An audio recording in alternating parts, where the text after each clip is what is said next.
Hello, नमस्कार. All exam कट्टा या यूट्यूब चॅनलवर भविष्यातील सर्व प्राध्यापकांचं सहर्ष स्वागत.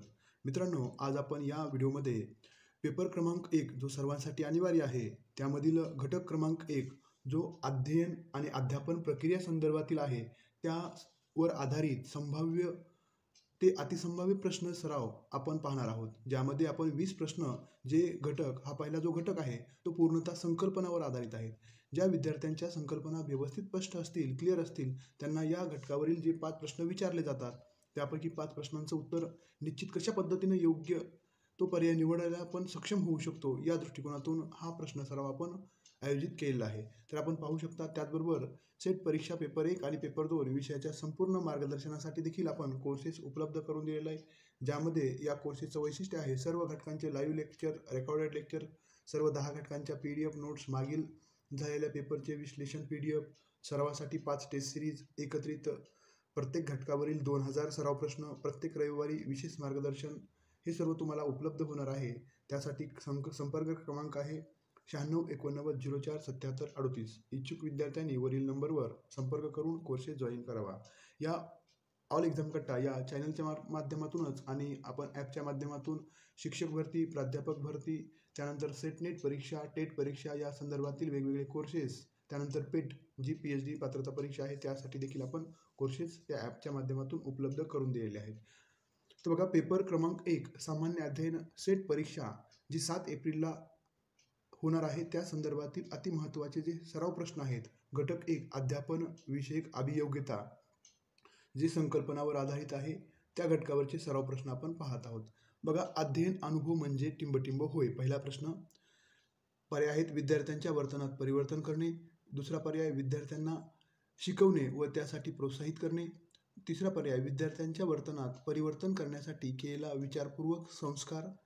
चौथा पर्याय विद्यार्थ्यांना मिळालेले नैसर्गिक ज्ञान. अध्ययन कशाला म्हणायचं, लर्निंग कशाला म्हणायचं, लर्निंग अनुभव, लर्निंग एक्सपिरियन्स कशाला म्हटलं जातं. तर योग्य पर्याय काय आहे, तर योग्य पर्याय आहे पर्याय क्रमांक 3. विद्यार्थ्यांच्या वर्तनात परिवर्तन करण्यासाठी केलेले विचारपूर्वक संस्कार म्हणजेच टीचिंग एक्सपिरियन्स किंवा अध्ययन अनुभव होय. त्यामुळे योग्य पर्याय आहे पर्याय क्रमांक 3. पुढचा प्रश्न.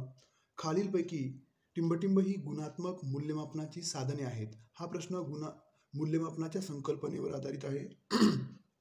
बघा, तोंडी परीक्षा, लेखी परीक्षा, प्रश्नावली, दैनंदिनी पडताळासूची, लेखी परीक्षा, फक्त तोंडी परीक्षा, समस्यासूची, दैनंदिनी मुलाखत.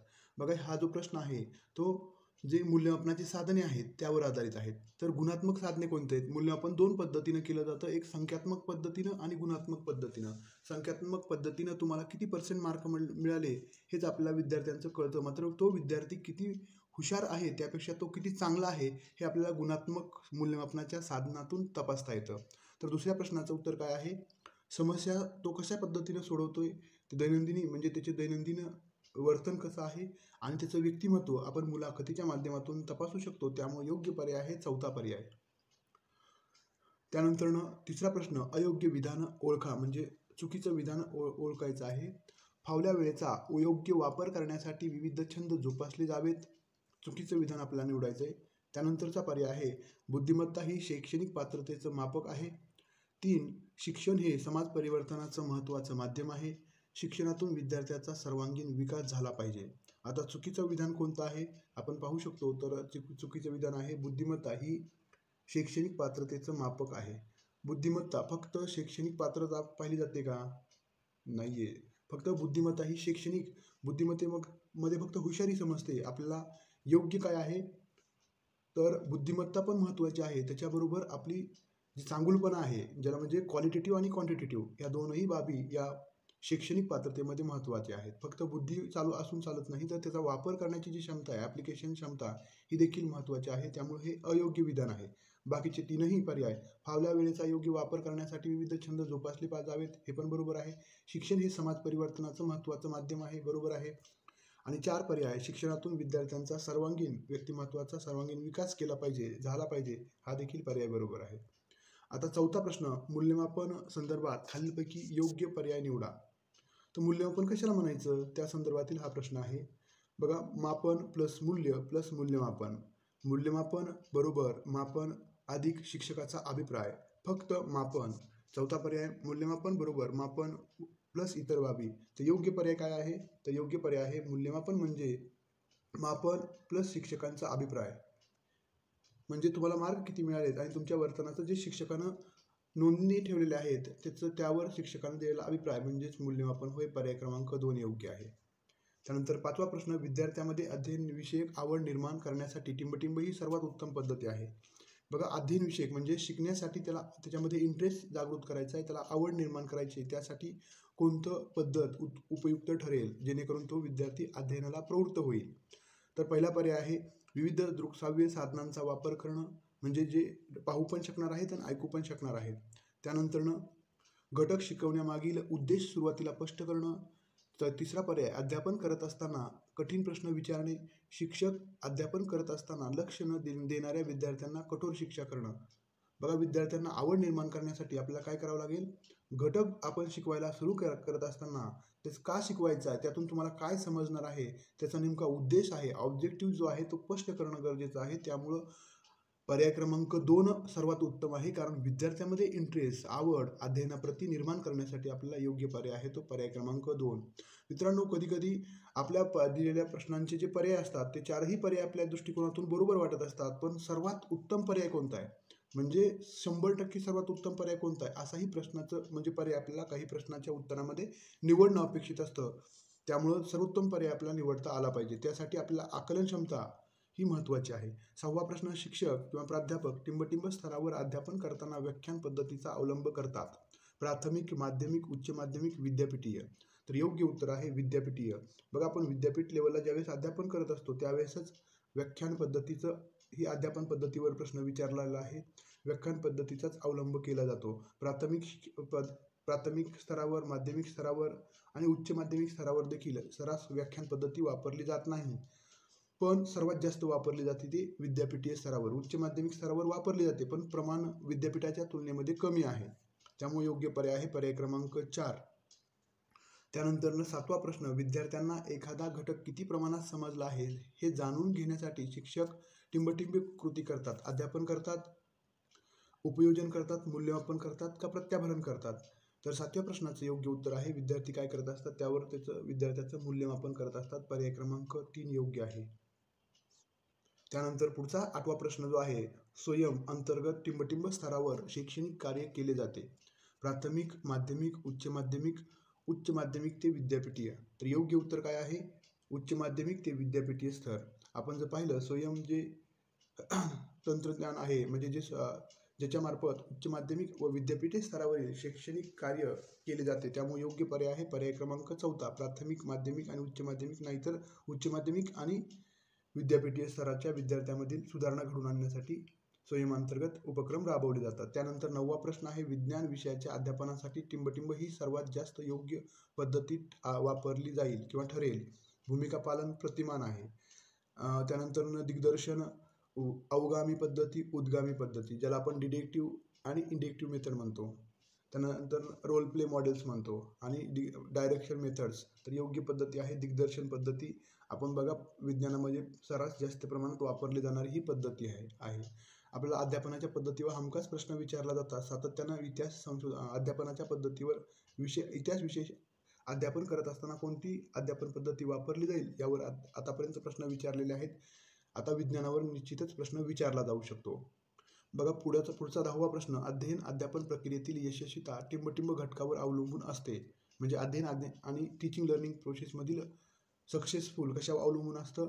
यशस्वी अध्ययन निष्पत्ती, परीक्षेतील मिळालेले गुण, मूल्यमापन, नैदानिक कसोट्या. तर याचं योग्य उत्तर आहे यशस्वी अध्ययन निष्पत्ती. अध्ययन निष्पत्ती म्हणजे काय? जे तुम्ही अध्यापन करत असताना विद्यार्थ्याकडून अपेक्षा केल्या होत्या, बरोबर आहे, ज्याला आपण लर्निंग आउटकम म्हणतो. म्हणजे आपण लर्निंगमध्ये काय काय विद्यार्थ्यांनी घेतलं पाहिजे ते तुमचं जर घेतलं विद्यार्थ्यांनी, तर तुमचं अध्ययन निष्पत्ती म्हणजे अध्ययन आणि अध्यापन प्रक्रियेतील यशस्वीता हे विद्यार्थ्यांनी अध्ययन करणं हे महत्त्वाचं आहे. त्यामुळे यशस्वी अध्ययन निष्पत्ती म्हणजेच learning outcome, successfully learning outcome हे महत्त्वाचं आहे. त्यामुळे पहिला पर्याय योग्य आहे. बघा, सेट परीक्षा पेपर 1 आणि पेपर 2 विषयाच्या संपूर्ण सरावासाठी टेस्ट सिरीज उपलब्ध आहेत. या टेस्ट सिरीजचं वैशिष्ट्य म्हणजे सर्व घटकांच्या अभ्यासक्रमाचा समावेश असणारी, पेपर पॅटर्ननुसार प्रश्नांची निर्मिती असणारी, त्याबरोबर प्रश्नाचं विश्लेषण मिळणारी. त्यानंतर पेपर 1 आणि पेपर 2 प्रत्येक 5 टेस्ट सिरीज आपल्याला मिळणार आहेत. सेट नेट उत्तीर्ण प्राध्यापकांच्या अभ्यासातून त्या प्रश्नांची निर्मिती आहे. आणि पेपर 1 माफक शुल्क आहे. पेपर 1ची टेस्ट सिरीज तुम्हाला 5 टेस्ट सिरीज आणि त्याचं विश्लेषण 200 मार्कामध्ये 200 रुपयामध्ये 5 टेस्ट सिरीज मिळणार आहेत. पेपर 2च्या जो 100 मार्काचा 100 प्रश्नांचा पेपर असतो त्याच्या तुम्हाला 300 रुपयामध्ये 5 टेस्ट सिरीज मिळणार आहेत. तुम्हाला यासाठी all exam cut app download करायची. त्या ॲपवर तुम्हाला ह्या टेस्ट सिरीज आणि जर त्याच्या व्यतिरिक्त यावरील 96 89 04 77 38 या नंबरला देखील तुम्ही संपर्क साधून टेस्ट सिरीज जॉईन करू शकता. 11वा प्रश्न आहे, शिक्षक प्राध्यापक प्रभावी अध्यापन होण्यासाठी टिंबटिंबचा अवलंब करतात. इफेक्टिव्ह टीचिंग होण्यासाठी शिक्षक किंवा प्राध्यापक कशाचा अवलंब करतात? योग्य अध्यापन पद्धती, शैक्षणिक साहित्य, विद्यार्थ्यांच्या स्तरानुसार अध्यापन, वरीलपैकी सर्व. तर योग्य उत्तर आहे वरीलपैकी सर्व. बघा, इफेक्टिव्ह आणि परिणामकारक अध्यापन होण्यासाठी शिक्षक हे योग्य अध्यापन पद्धतीची विषयानुसार निवड करत असतात, योग्य शैक्षणिक साहित्याची निवड करत असतात आणि विद्यार्थ्यांचा स्तर प्राथमिक, माध्यमिक आणि उच्च माध्यमिक विद्यापीठ स्तर याचा देखील विचार शिक्षक हे अध्यापन हे इफेक्टिव्ह आणि प्रभावी होण्यासाठी अवलंब करत असतात. त्यानंतर 12वा प्रश्न आहे, अध्यापन प्रक्रिया पूर्ण झाल्यानंतर त्या घटकावरील विद्यार्थ्यांची आकलन शक्ती जाणून घेण्यासाठी टिंबटिंब चाचणी घेतली जाते. प्रात्यक्षिक चाचणी, उपयोजन क्षमता मूल्यमापन चाचणी, संपादनूक चाचणी. तर 12व्या प्रश्नाचं योग्य उत्तर आहे संपादनूक चाचणी. म्हणजे त्यांनी किती संपादित केलंय, म्हणजे ॲडॉप्ट किती केलेलं आहे हे जाणून घेण्यासाठी आपण एखादा घटक पूर्ण झाल्यानंतर त्यावरची चाचणी घेत असतो, त्याला आपण संपादनूक चाचणी म्हणत असतो. प्रात्यक्षिक चाचणी ही त्यावेळेस घेतली जाते. उपयोजन क्षमता ही ॲप्लिकेशन स्किल चेक करण्यासाठी आणि मूल्यमापन हे संख्यात्मक आणि गुणात्मक या सर्व बाबी एकत्रित मूल्यमापन केलं जातं आणि त्यामुळे योग्य पर्याय आहे पर्याय क्रमांक 4. त्यानंतर 13वा प्रश्न, अध्ययन प्रक्रियेमध्ये काही वेळा प्रगती थांबल्यासारखी वाटते. अभ्यासाचे प्रयत्न चालू असूनही प्रगती खुंटलेली असते. या स्थितीला अध्ययन प्रक्रियेमध्ये टिंबटिंब म्हणतात. हा मानसशास्त्रीय स्थिती आहे. या स्थितीला शारीरिक परिसीमा म्हणतात का, अध्ययन वक्ररेषा म्हणतात का, कंटाळा येणे म्हणतात का, पठारावस्था. तर योग्य उत्तर आहे पठारावस्था. या स्थितीला पठारावस्था असं म्हटलं जातं. हे प्रत्येक अध्ययनार्थ्याच्या बाबतीत घडून येत असतं. ज्यावेळेस आपण अभ्यास करतो सुरुवातीला, पण नंतरनं काय होतं, अरे जाऊ द्या, अशा पद्धतीचे निगेटिव्ह विचार येतात आणि परीक्षा जवळ आल्यानंतर परत आणि आपण अभ्यासाला सुरुवात करतो. त्यामधली जी स्थिती असते ती पठारावस्था. ते शारीरिक परिसीमा म्हणजे अभ्यासाची पूर्ण क्षमता आपण वापरणं, जी शेवटच्या म्हणजे परीक्षा जवळ आल्यानंतर आपण ही शारीरिक सीमा वापरत असतो. अध्ययन वक्र म्हणजे ज्या वक्राच्या माध्यमातून हे सर्व पाहता येतं, म्हणजे अभ्यासाची सुरुवातीचा चढ, त्यानंतरनं पठारावस्था आणि त्यानंतरनं वरचा चढ, त्याला आपण अध्ययन वक्र म्हणतो. कंटाळा येणे हे एक आपलं नैसर्गिक म्हणजे शारीरिक एक थकवा असतो. पुढचा 14वा प्रश्न, अध्ययन परिणामकारक आणि प्रभावी होण्यासाठी विषयानुसार अध्यापनाची प्रतिमाने वापरली जातात. त्यापैकी नवीन विषयातील संकल्पना अवगत होण्यासाठी कोणतं प्रतिमान योग्य ठरेल? अध्यापनाचे प्रतिमान म्हणजेच अध्यापनाच्या पद्धतीसारखाच एक प्रकार आहे, ज्याच्या माध्यमातून एक फ्रेमवर्क असते. त्या फ्रेमवर्कमध्ये तुमचा घटक त्यामध्ये टाकून आपण अध्यापन करत असतो, टीचिंग करत असतो. म्हणजे ज्याला आपण मॉडेल्स ऑफ टीचिंग असं म्हणतो. त्यापैकी संकल्पना आपल्याला विद्यार्थ्यांना अवगत करायची असतील तर कोणतं प्रतिमान वापरलं जावं? त्यापैकी इथं पर्याय दिलेले आहेत. भूमिका पालन प्रतिमान, संकल्पना प्राप्ती प्रतिमान, पुच्छा प्रतिमान आणि वरीलपैकी सर्व. तर संकल्पना स्पष्ट करण्यासाठी संकल्पना प्राप्तीच प्रतिमान वापरलं जाईल. कन्सेप्ट अटेनमेंट मॉडेल्स आपण ज्याला म्हणतो हेच वापरलं जातं. तर भूमिका पालन हे रोल प्ले मॉडेल आहे. हे इतिहास विषयाच्या अध्यापनासाठी वापरलं जातं. तर पुच्छा प्रतिमान हे गणित म्हणजे इन्क्वायरी मॉडेल्स म्हणतो आपण त्याला, गणितासाठी वापरलं जातं. तर ह्या जसं अध्यापन पद्धती आहेत अगदी त्याच पद्धतीने हे अध्यापनाचे प्रतिमाने आहेत. या म्हणजे नवीन आता जे प्रश्न विचारण्याच्या शैलीमध्ये जर बदल झाला तर अध्यापनाच्या प्रतिमावर निश्चितच प्रश्न विचारले जाऊ शकतात. त्यामुळे आपल्या अध्यापनाचे विषयानुसार अध्यापनाचे कोणकोणते प्रतिमान वापरले जातात याचं देखील ज्ञान, याची देखील माहिती आपल्याला अवगत असणं गरजेचं आहे. त्यानंतर 15वा प्रश्न, 50 विद्यार्थ्यांच्या वर्गातील 10 विद्यार्थ्यांना घटक चाचणीमध्ये कमी गुण मिळाले आहेत. तर या 10 विद्यार्थ्यांना कोणत्या संकल्पनेला कमी गुण मिळाले आहेत यासाठी टिंबटिंब चाचणी घ्यावी लागेल. घटक चाचणी, सहामाही परीक्षा, संपादनिक चाचणी, नैदानिक कसोटी. तर बघा, आपल्याला निदान करायचं आहे. ज्या पद्धतीने आपण डॉक्टरकडे जाऊन आपल्याला नेमकं काय झालं आहे ह्याचं निदान करत असतो, त्याच पद्धतीने नेमकं 10 विद्यार्थ्यांना 50 विद्यार्थ्यांना समजलं आहे, पण या 10 विद्यार्थ्यांना कोणता घटक नाही समजला, त्यातला कोणत्या घटकातील कोणत्या मुद्द्यावरील प्रश्न चुकलेले आहेत हे निदान करण्यासाठी नैदानिक चाचणी वापरली जाते. त्यामुळे योग्य पर्याय आहे पर्याय क्रमांक 4. त्यानंतर 16वा प्रश्न, खालील अध्यापनाचे उद्दिष्टे कोणते? अज्ञात तथ्याबाबत माहिती देणे, असे ज्ञान सोपे करून सांगणे, विद्यार्थ्यांना अध्ययनासाठी पूरक सवयी लावणे, अध्ययन प्रक्रिया सुलभ करणे. 16व्या प्रश्नाचं योग्य उत्तर आहे अध्ययन. बघा, अध्यापनाचे उद्दिष्ट कोणतं आहे? खालीलपैकी अध्यापनाचं म्हणजे टीचिंग करणं का, काय उद्दिष्ट आहे? टीचिंग का करायची? तर अध्ययन प्रक्रिया म्हणजे विद्यार्थ्याला अध्ययन करायला सुलभ म्हणजे सोपं करण्यासाठी, लर्निंग प्रोसेस इझी करण्यासाठी टीचिंग केली जाते किंवा टीचिंग करण्याचं महत्त्वाचं उद्दिष्ट आहे. त्यामुळे योग्य पर्याय आहे पर्याय क्रमांक 4. त्यानंतर 17वा प्रश्न. अध्ययन प्रक्रियेत शैक्षणिक साहित्याची निवड करताना टिंबटिंब याचा विचार करावा लागतो. अध्यापन प्रक्रियेत शैक्षणिक साहित्याची निवड करताना कशाचा विचार करावा लागतो? पहिला पर्याय आहे विद्यार्थ्यांची आवड आणि अभिरुची, विद्यार्थ्यांचा वयोगट, विद्यार्थ्यांचे वय व त्यांची समज, विद्यार्थ्यांचा शैक्षणिक स्तर इथं स्थळ झाले आणि वय. तर 17व्या प्रश्नाचं योग्य उत्तर काय आहे? तर विद्यार्थ्यांचा शैक्षणिक स्तर म्हणजेच जसं की तो प्राथमिक, माध्यमिक, उच्च माध्यमिक, त्याचं वय काय आहे त्यानुसार आपल्याला शैक्षणिक साहित्याची निवड करता येत असते. त्यामुळे योग्य पर्याय आहे पर्याय क्रमांक 4. त्यानंतर 18वा प्रश्न. अध्यापनाच्या उद्गामी पद्धतीमध्ये शिक्षक टिंबटिंब या अध्यापन सूत्राचा वापर करतात. उद्गामी म्हणजे आधी उदाहरणं आणि नंतरनं सिद्धांत. डिडक्टिव्ह मेथड ज्याला आपण म्हणतो. सामान्याकडून विशेषाकडे, विशेषाकडून सामान्याकडे, ज्ञाताकडून अज्ञाताकडे, पूर्णाकडून अंशाकडे. 18व्या प्रश्नाचं योग्य उत्तर आहे विशेषाकडून सामान्याकडे. म्हणजे आधी सूत्र सांगितले जातात आणि नंतरनं त्याचे उदाहरणं दिले जातात. त्यामुळे योग्य पर्याय आहे पर्याय क्रमांक 2. त्यानंतर 19वा प्रश्न. शैक्षणिक वर्षाच्या सुरुवातीला वर्गातील विद्यार्थ्यांच्या क्षमता निश्चित करण्यासाठी जे प्रश्नोत्तर घेतले जातात ते खालीलपैकी कोणत्या मूल्यमापनाच्या प्रकारात येतात? आकारिक मूल्यमापन, साकारिक मूल्यमापन, निदानात्मक मूल्यमापन, संकलित मूल्यमापन. 19व्या प्रश्नाचं योग्य उत्तर आहे आकारिक मूल्यमापन. म्हणजे बघा, आकारिक म्हणजे विद्यार्थ्याचा विकासाला आकार देत असताना केलं जाणारं मूल्यमापन, त्याला आपण आकारिक मूल्यमापन म्हणतो. साकारिक मूल्यमापन, निदानात्मक मूल्यमापन, संकलित मूल्यमापन हे सर्व मूल्यमापनाचे प्रकार आहेत. त्यानंतर 20वा प्रश्न. प्रभावी शिक्षकाचे महत्त्वाचे गुणवैशिष्ट्य टिंबटिंब हे आहेत.